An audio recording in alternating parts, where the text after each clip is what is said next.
আসসালামু আলাইকুম ওয়া রাহমাতুল্লাহ।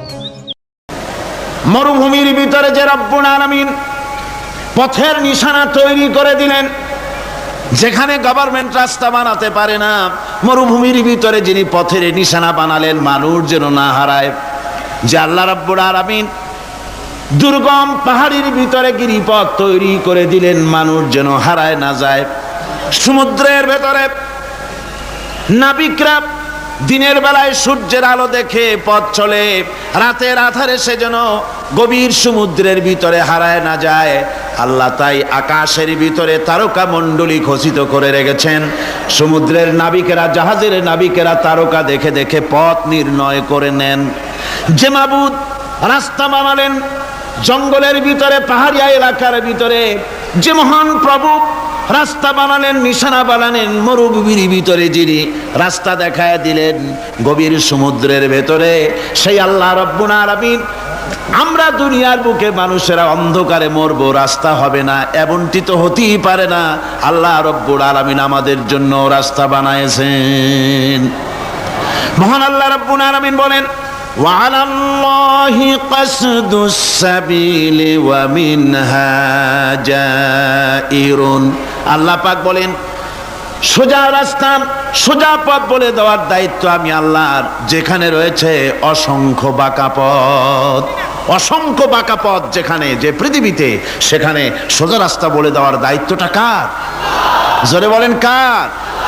আল্লাহ শুধু সৃষ্টি করেন না, সৃষ্টি করেন, শিক্ষা দেন, পথ বলে দেন, পথটাও বাকি রাখেন না, পথটাও তিনি বলে দিয়ে দেন।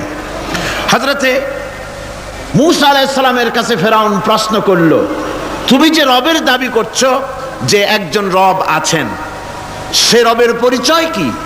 তোমার সেই রব কে?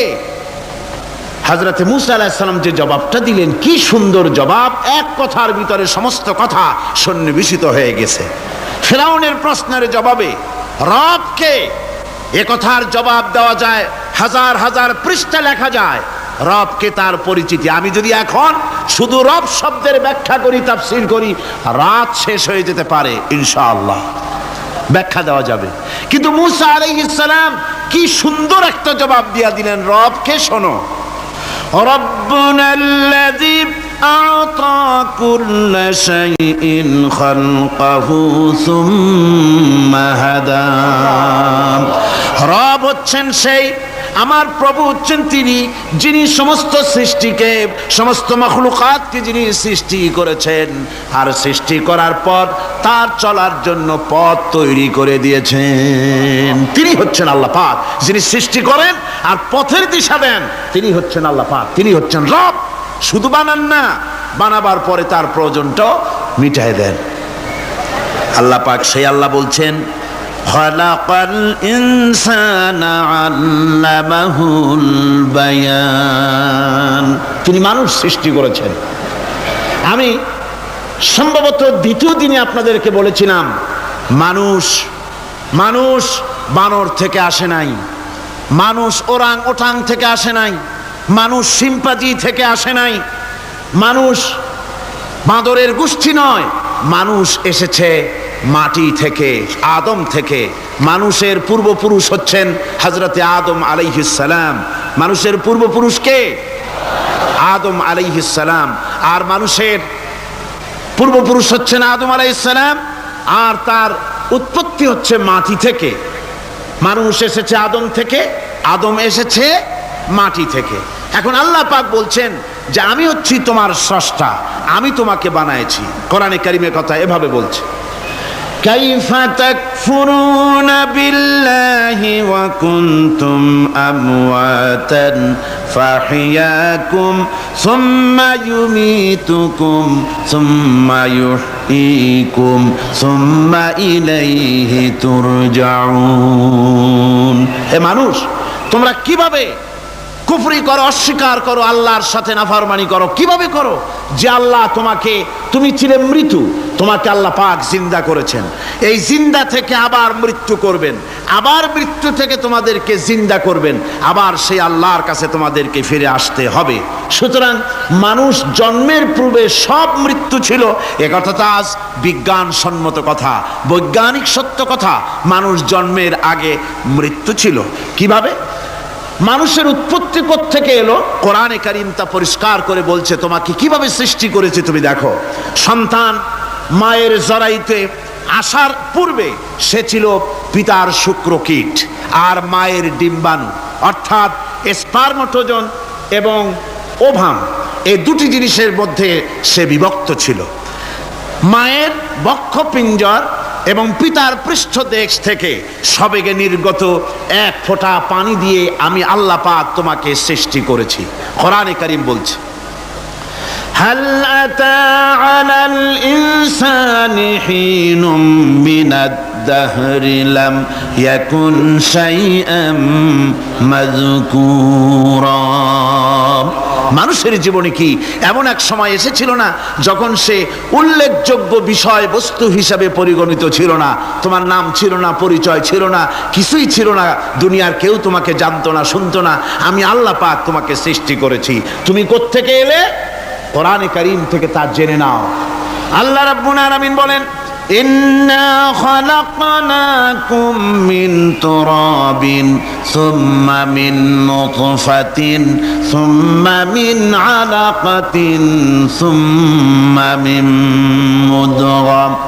আমি রব্বুল আলামিন তোমাকে সৃষ্টি করেছি, মাটির উপাদান দিয়ে তৈরি করলাম। মা বাপের, পুরুষের স্পার্মটোজন আর মহিলাদের ওভাম দুটোতে মিলে মায়ের গর্ভের ভিতরে নাপাক পানি ফোঁটাকে জমাট রক্তে পরিণত করে দিলাম। এই জমাট রক্তকে গোশত বানালাম, কচি কচি হাড় দিয়ে একটা বডি, একটা স্ট্রাকচার তৈরি করলাম। তারপরে ফাকাসাউনাল ইযামা লাহমা, গোশত দিয়ে, রক দিয়ে, চামড়া দিয়ে সুন্দর করে ছাউনি দিয়া মায়ের গর্ভের ভিতরে আমি আল্লাহ রব্বুল আলামিন তোমাকে বানাইছি। মায়ের পেটের ভিতরে ফি কারারিম মাকিন, একটি সুরক্ষিত জায়গায় তোমাকে আমি রেখে দিলাম, যেখানে কোনো রোগ, কোনো জার্ম যেখানে পৌঁছতে পারবে না, কোনো অসুবিধা হবে না, এমন একটা জায়গায়, এমন একটা ইন্টেনসিভ কেয়ার ইউনিটের ভিতরে রেখেছি। সুবহানাল্লাহ ওয়া বিহামদিহি। একটা ইন্টেনসিভ কেয়ার ইউনিট যেখানে কোনো রকমের কোনো জার্ম প্রবেশ করে বা করবার কোনো ক্ষমতা নাই কারো।